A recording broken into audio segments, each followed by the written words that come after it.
Greetings, everyone. It is I, the mighty Haysoos. I am back with One Piece, chapter 1120, or 1120, or 1120, titled Atlas. We have the lovely chapter cover page today. Ogre Child Yamato's Golden Harvest Surrogate Pilgrimage, Volume 10. Dendro Daimyo of Kibi sentences the children to timeout. As we see, Dendro has appeared and has stopped the kids from throwing rocks at Yamato, and he has the kids in a burlap sack. Well, it's more like a net sack, because they wouldn't be able to breathe in a burlap sack. So he's off to discipline them for throwing rocks. So, alright. We start off the chapter in a flashback. 26 years ago, Punk Hazard. Damn, Punk Hazard looked pretty cool 26 years ago before that fight happened. Please, Vegapunk, you simply must study the Void Century with us. There is a darkness there too deep for the world to leave unaddressed. Oh, we have Clover from Ohara. The more we study it, the more we require to expertise in other fields of study, I would assume. As you see, I am a government scientist now. I cannot give you any data. Oh, it's the dragon. How many times have I been arrested by now?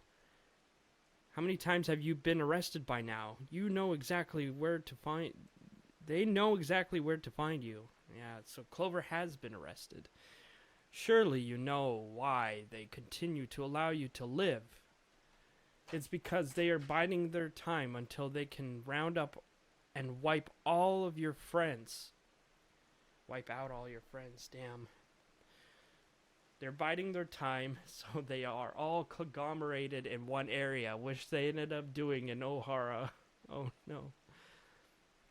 It's because they're biding their time until they can round up and wipe all out of your... Man, that translation here is a little rough with how it's read here. It's because they're biding their time until they can round up and wipe out all of your friends. It would make more sense if it was worded round up and wipe out all of you, you know, but that's just a nitpick I have here. Pull back now. So what of the darkness? One cannot measure the good and evil of the past. I see. Vegapunk is a fence sitter here. Well, this is the past, which will affect the future. I once saw a man with the name of D, killed right before my eyes without warning.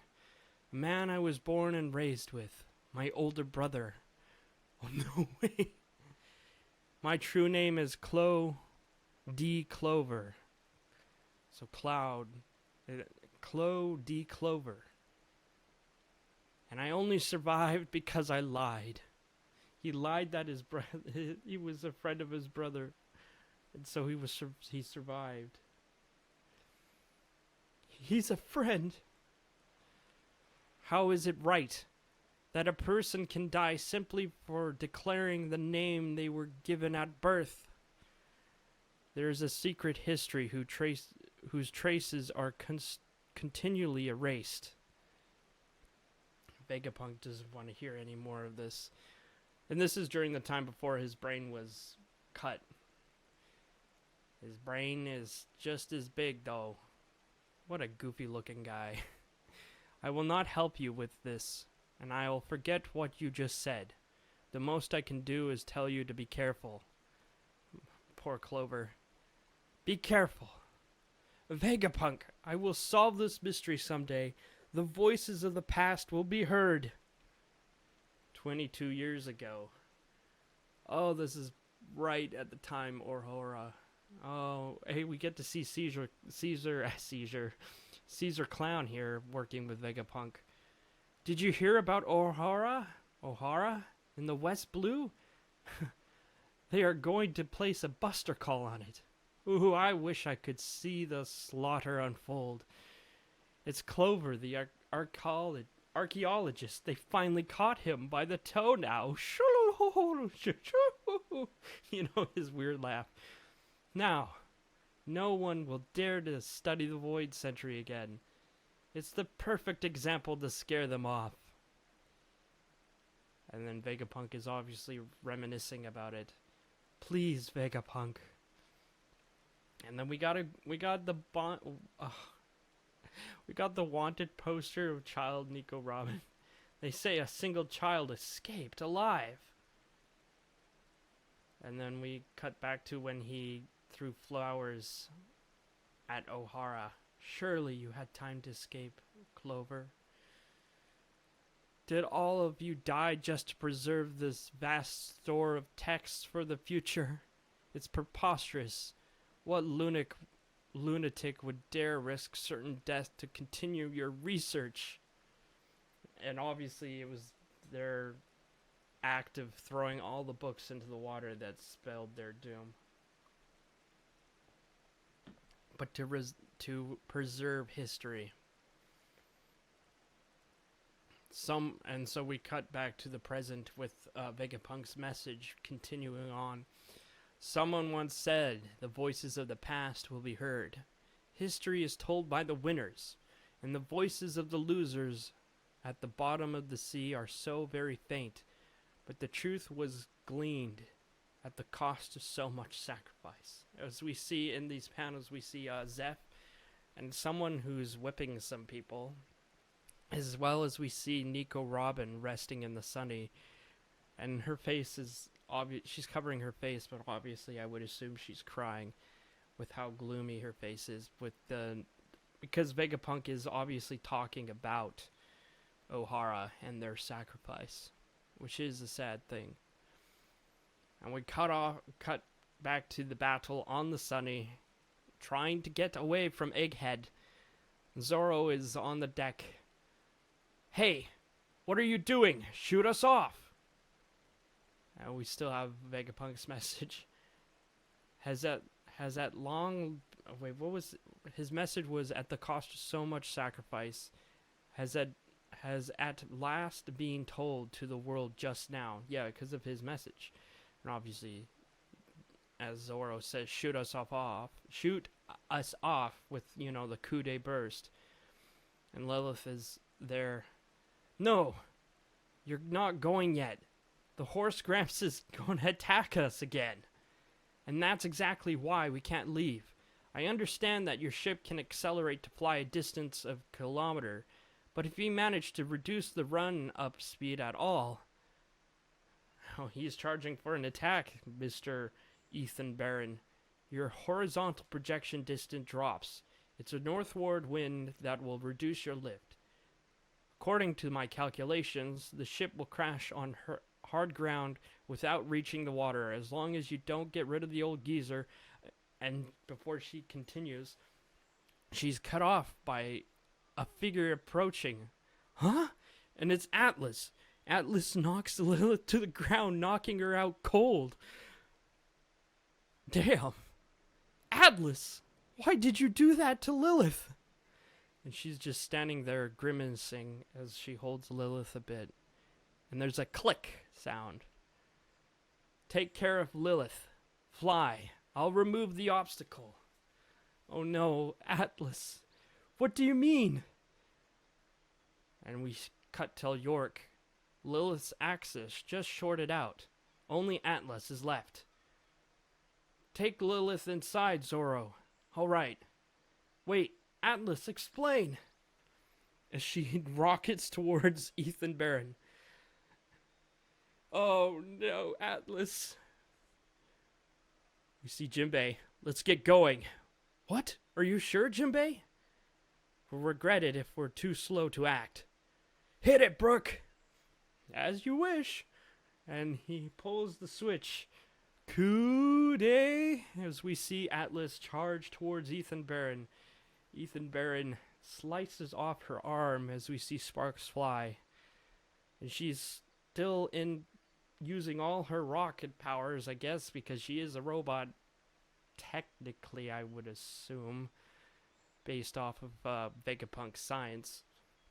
As she's pushing Ethan Barron away as the coup de burst goes off, shooting past them. She has distracted Ethan Barron enough for them to fly. And as Vegapunk's message continues, I can only pray that this message has made it safely out to the world at large. As we see the robot emerging from the water still, and the fire from the elders coming off of their mythical zone abilities. Whoa, what's happening, Vice Admiral Hound? That huge boar, the snake, the bird, the robot? I don't get it. I didn't hear about any of this. Luffy's just enamored by the machine. Giant robot! Is that a giant iron giant? And the machine goes to talk to Luffy. Joy Boy, I am so happy to get to see you again. And Luffy's just like looking around. And it seems like this is like voice. Oh, I get it. I get it with how the dialogue is.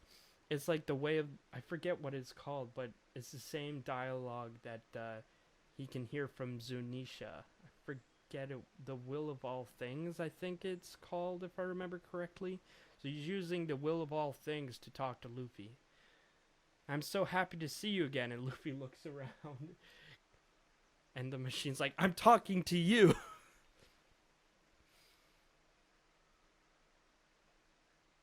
I think this dialogue here right now is still Vegapunk's message. It would be foolish to hear about a war 900 years in the past from only one side. As the machine says, you go on ahead. Your enemy is my enemy. Oh, I'm so happy. I get it. I get to fight for you again, Joy Boy. And Luffy's like, this is amazing. You can talk? Joy Boy is in danger. I must protect him.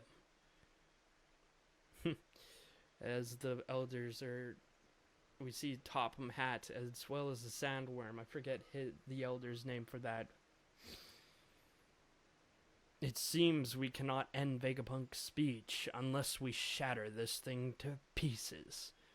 And the giants are like, get the ship moving. Is that thing on our side, Straw Hat? Well, it says it wants to protect someone named Joy Boy. Who's that? It's saying something? I didn't hear it. What? You don't? As we see the Marines retaliate. Don't let them just sail away. Fire! Yes, ma'am. And Vegapunk's message. History requires a multifaceted approach to understand entirely. If only I had more time on my side. Alas, there are forces outside my ability to stop. As the machine goes in for a charge attack, ka-chunk! It's winding up. It's going to shoot something. And then it goes poof. And as the Sandworm Elder attacks the machine. Huh? What? Look out, robot! It's like, the Straw Hats are freaking out about it as oh no. Not the R. The Sandworm has taken a big chunk out of the Iron Giant. I forget, his name's Emmett. The Iron Giant's arm, where he was about to attack. It was the left arm, shoulder, and torso bit has been chewed out by the Sandworm. No, Robo! That's a 900-year-old weapon, of course. It doesn't work anymore. Crush it between your jaws, Peter. Okay, his name's Saint Pete, huh? The Sandworm is Peter. And stop that transformation. As we see Saint Saturn jump off Saint Peter towards the Viking ship, landing right on the the front of it. You're not going anywhere. As everyone's just freaking out. Ah! Kuma, Bonnie, and then Sanji looks up past Saint Saturn, seeing the Sunny. Huh? It's the Sunny! And is that... Hang on tight! And we cut to Zoro's team. Hang on tight, we're going down! Wait a second, are we even going to make it? And we see Atlas confronting Ethan Barron, who's getting lots of hits on to Atlas. You would sacrifice yourself? Nope. Extra service on the house. As she detonated herself to give the Sunny extra boost. No. Oh. Rest in peace, Atlas. You will be missed. Oh no. And so Lilith is the only one alive with the Straw Hats from the Vegapunks. As the explosion sends the Sunny further into the air towards the Viking ship. 25 years ago, the pirate Gold D. Roger completed an unprecedented tour of the entire world. That's it! We're going to make it! The people on the Sunny say. And not Zoro, but Chopper and Usopp are in tears. What was that? It can't end like that. It can't end like this, Atlas. Oh, Atlas, no. And what he and his crew heard is... I'll continue the dialogue before completing Vegapunk's message. As we see York laughing out loud. Atlas is gone. Now the only Dr. Vegapunk left in the world is little old me. As we see Ethan Barron regenerating from the explosion as a half of his head was blown off. No, not yet. Not while the Stella continues to babble on. Yes, of course. We'll stop it at once. Uh-oh. I'm all rusty. Emmett is saying this. Uh-oh, I'm all rusty. Joy Boy, you said when the time is right. I think this counts. I'm going to use it, okay? Use what? What are you going to use, Emmett? Oh, no. As we hear Vegapunk's message, now I will read it out.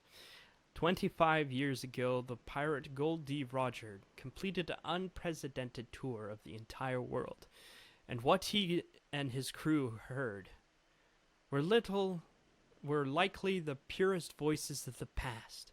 In conclusion, as I'm sure you've all surmised by now, my view of our future is thus. Oh yeah, he said Gold D. Roger. So obviously we see the criminals in jail are like, wait, what? What does he mean by Gold D? Like, everyone would call him Gold Roger. That was his name. But he had the will of D. And now everyone is finding out that he had the will of D and his name was actually Gold D. Roger. Gold D. Roger, as well as... Yeah. And that's the end of chapter 1120. And there's no break next week, and we will see it next week. What is Emmett the robot from the very past is going to do? What is he going to do? What did Joy Boy say that he can use when the time is right? What is he going to do? I don't know. I really hope I know for a fact he's not going to get out, but I want him to get out. I mean, he's a giant robot that's so cool. And it's in this panel, it really shows how huge and mighty the elders are. They are a thing to be reckoned with.